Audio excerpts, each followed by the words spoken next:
Ain Jumianti merupakan seorang perempuan yang baru berusia 20 tahun. Ain ini merupakan putri dari Zainul Musdopi dan juga Sri Rahayu. Setelah lulus SMA, Ain ini melanjutkan pendidikannya ke perguruan tinggi di Universitas Trunojoyo Madura, tepatnya di Fakultas Pertanian yang berfokus pada manajemen sumber daya perairan. Ain memilih untuk tinggal di sebuah rumah kos-kosan yang ada di wilayah dekat kampusnya. Dan kedua orang tua Ain, yaitu Zainul Musdopi dan juga Sri Rahayu, yang bercita-cita agar putri sematawayang mereka bisa meraih gelar sarjana, selalu memberikan dukungan penuh untuk putrinya. Dengan sekuat tenaga mereka bekerja keras, bahkan sampai menjual rumah mereka demi Ain, agar tidak perlu khawatir soal kuliahnya. Ayahnya Ain bekerja sebagai buruh tani, sedangkan ibunya pergi jauh merantau ke Jakarta untuk menjadi pembantu rumah tangga.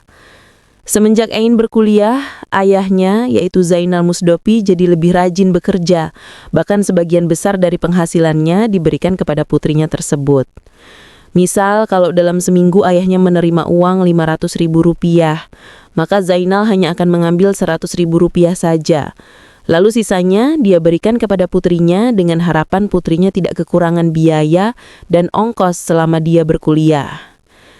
Namun di sisi lain, Ain yang mengetahui kedua orang tuanya bekerja keras untuk membiayai kuliahnya, ternyata hal itu membuat Ain sadar kalau kedua orang tuanya pasti mengalami kesulitan, meski kedua orang tuanya tidak mengeluh atau menunjukkan kalau mereka merasa keberatan. Apalagi pekerjaan keduanya juga bukanlah pekerjaan yang berpenghasilan besar.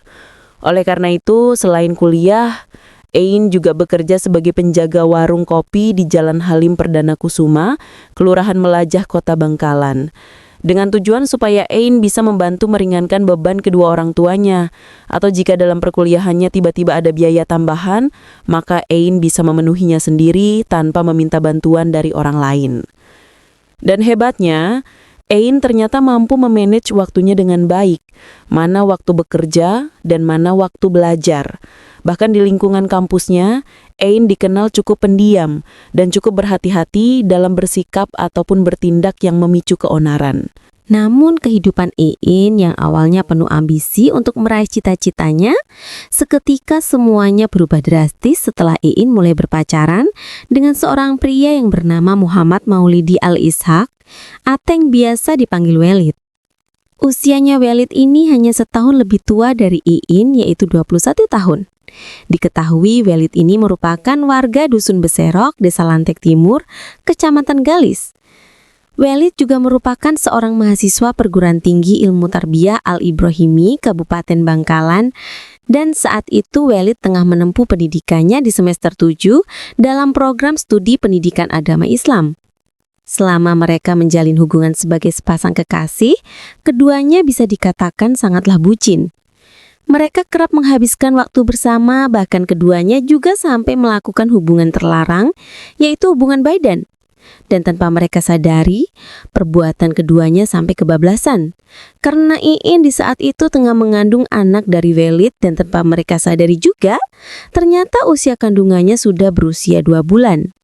Saat Ain menyadari hal tersebut, seketika Ain merasa dunianya runtuh.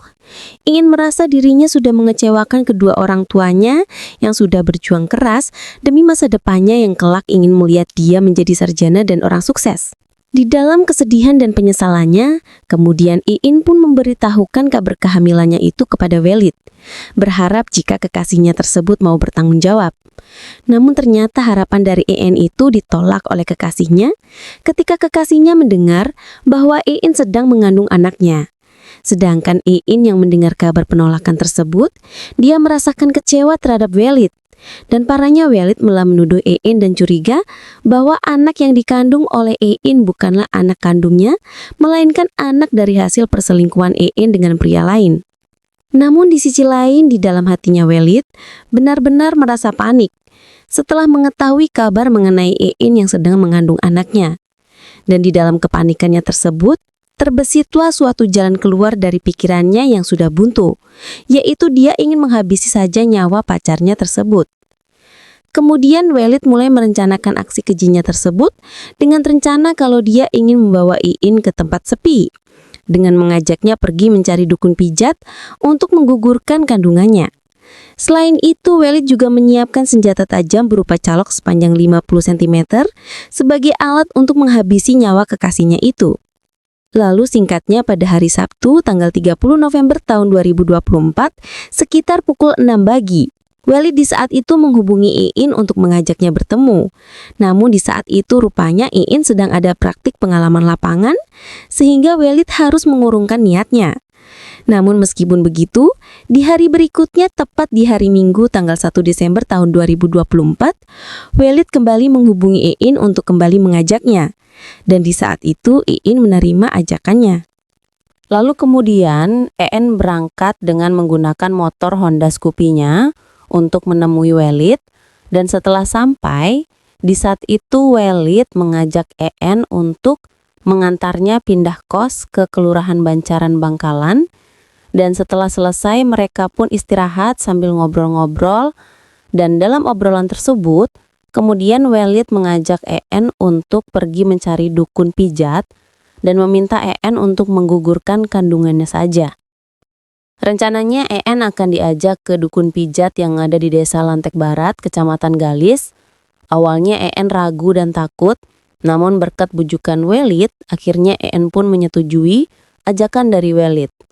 Dan setelah itu mereka diketahui sempat melakukan hubungan badan lagi, namun pada siangnya sekitar pukul 2, En ini berpamitan dulu kepada kekasihnya untuk jadwal kerjanya, menjaga warung kopi sampai pukul 5 sore. Dan Walid pun mengizinkan En untuk pergi kerja dulu. Lalu singkatnya pada pukul 5 sore, En pun selesai bekerja, dan di saat itu juga En kembali datang menemui kekasihnya.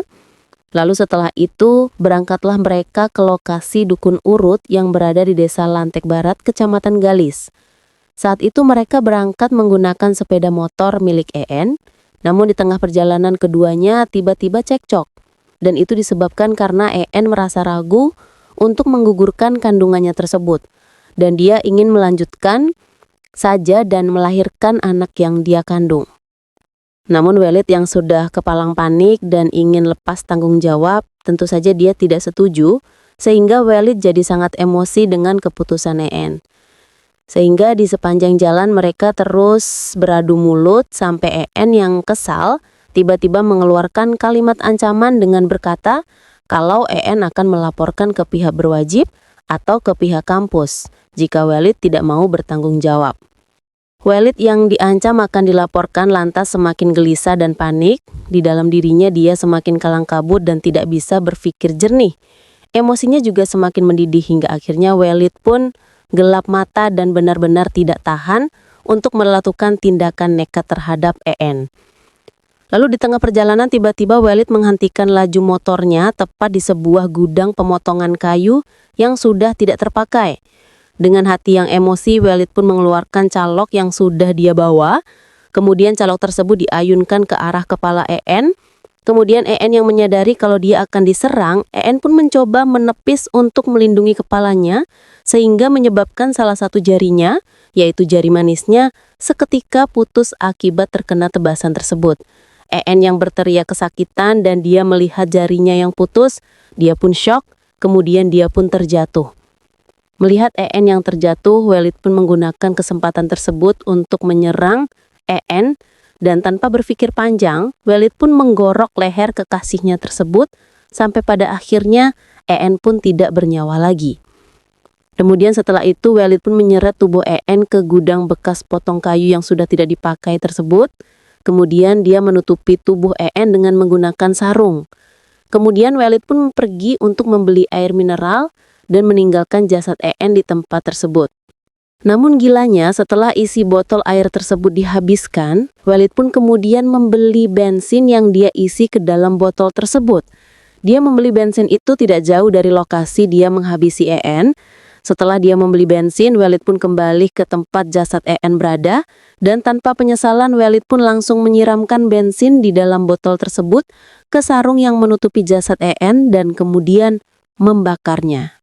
Setelah membakar In, Walid pun pergi melarikan diri ke rumah orang tuanya yang ada di Dusun Pesorok, Desa Lantai Timur, Kecamatan Galisalan, dengan menggunakan sepeda motor milik In. Sementara di sisi lain, api yang melahap tubuh In itu masih belum padam sampai pukul 8 malam. Lalu tidak lama setelah itu, ada beberapa warga yang melihat adanya kobaran api di gudang tempat pemotongan kayu yang sudah tidak terpakai tersebut karena diketahui pemiliknya juga sudah meninggal dunia. Kemudian warga yang bingung dengan kobaran api di gudang tersebut, mereka pun segera memeriksanya. Dan saat sampai di sana, mereka melihat dari kejauhan adanya sesosok jasad manusia yang hangus terbakar. Kemudian warga pun langsung melaporkan kejadian tersebut kepada pihak kepolisian, dan polisi yang menerima laporan tersebut langsung datang dan segera melakukan olah TKP, serta segera mengevakuasi jasad korban ke Rumah Sakit Umum Daerah Syam Rabu di Bangkalan untuk proses identifikasi dan juga otopsi. Dan dari hasil pemeriksaan di rumah sakit ternyata jasad tersebut berjenis kelamin perempuan, usia 20 tahun, dan jasad tersebut juga sedang hamil 2 bulan. Pihak rumah sakit yang merasa sedikit kesulitan mengidentifikasi korban akibat luka bakar di tubuhnya, namun akhirnya pihak kepolisian menemukan barang bukti berupa handphone milik korban, dan dari handphone itulah polisi berhasil mengidentifikasi korban, termasuk siapa pelakunya. Dan setelah ditelusuri isi chat korban dengan siapa terakhir korban berkomunikasi, ternyata pelakunya tidak lain adalah kekasih korban sendiri yang bernama Walid. Selain ponsel, polisi juga menemukan sejumlah barang bukti lain. Di antaranya gagang senjata yang terbuat dari kayu di sekitar TKP, cacaran potongan rambut, dan 2 buah botol parfum. Kemudian, polisi segera melakukan penangkapan terhadap pelaku, yaitu Walid di rumah orang tuanya, tepat pada pukul 9:30 malam.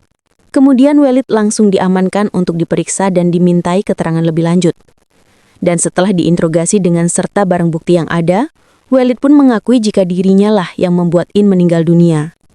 Dan atas perbuatannya itu, Walid dijerat dengan pasal 340, 338 KUHP tentang penghilangan nyawa berencana dengan ancaman hukuman 20 tahun penjara, atau seumur hidup, atau bahkan hukuman mati.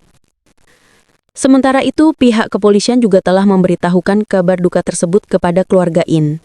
Dan setelah mendengar kabar duka itu, Zainal, ayah In, buru-buru ke rumah sakit untuk memastikan apakah benar yang dikatakan oleh polisi adalah putrinya. Sementara sang ibu, yaitu Sri, buru-buru langsung pulang melakukan perjalanan dari Jakarta menuju Tulung Agung untuk menemui jasad putrinya. Untuk terakhir kali, Zainal rasanya tidak bisa percaya. Putri semata wayangnya yang sangat dia cintai sudah meninggal dunia. Namun, saat dia sampai di rumah sakit, berulang kali rasanya Zainal ditampar kenyataan saat melihat sendiri jasad putrinya yang sudah hangus dan juga barang-barang yang melekat di tubuh jasad tersebut yang memang dia kenali milik putrinya. Setelah selesai diperiksa, jasad In kemudian disemayamkan di rumah duka di Dusun Sumurwarak, Desa Purworejo, Kecamatan Munut, Tulung Agung.